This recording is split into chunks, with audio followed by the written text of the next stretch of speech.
অবশেষে বহুদিন পর প্রিয় নেতা এলেন।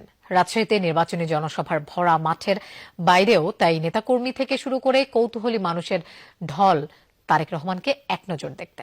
আশপাশের জেলা থেকেও এসেছেন কর্মী সমর্থকরা।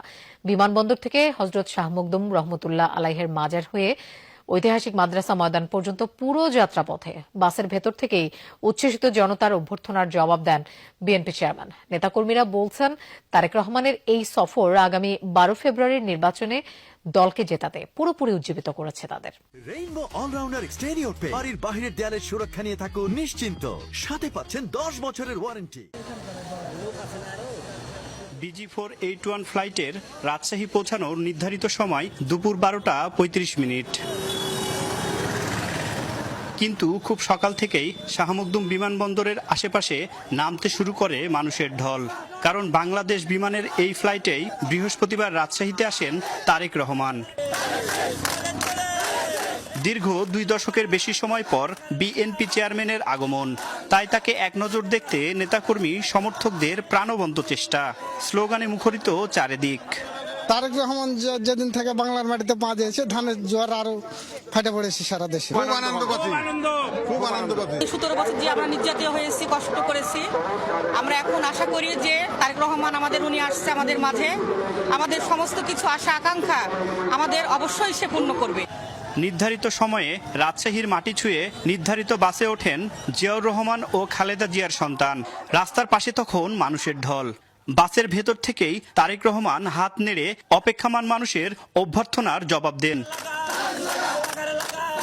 হযরত শাহ মখদুম রহমতুল্লাহ আলাইহের মাজার জিয়ারত করে তারেক রহমান যখন জনসভাস্থলে প্রবেশ করেন, তখন ঐতিহাসিক মাদ্রাসা ময়দান ছড়িয়ে মানুষের ঢল আশেপাশের রাস্তায়ও। 17 বছর আমরা ভোট দিতে পারিনি, এবার ভোট ধরলে খুব খুশি ধানের শীষে। তার কাছে আমরা আশীর্বাদ করি যে আমরা যখন যে কাজে যাব সে সফলতা করবে এবং আমাদের পাশে সে দাঁড়াবে। খাল খরণ 4টা আমাদের পজিশন আর কি, 4টা ক্লিয়ার আমাদের যদি হয় বা এটা যদি করে, তাহলে আমাদের কৃষকের জন্য খুবই উন্নত, আর আমরা ওটাই আশাবাদী তার কাছে।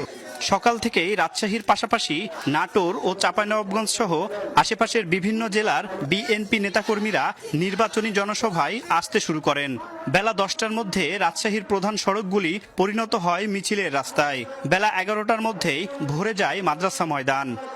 ভালোবাসি, ধানের শীষে ভোট দেবো, 17 বছর দিতে পারিনি। এমন দেশকে আমরা চাই তারেক রহমানের হাত ধরে শক্তি করে আমরা দেশকে সামনের দিক অগ্রসরের জন্য। নতুন বাংলাদেশ বিনির্মাণের যে রূপরেখার মাধ্যমে সেটা বাস্তবায়নের সেটা প্রতিফলিত কতটুক পাচ্ছে, সেটা আসলে মানুষ মানে অধীর আগ্রহে বসে আছে বাংলাদেশের মানুষ।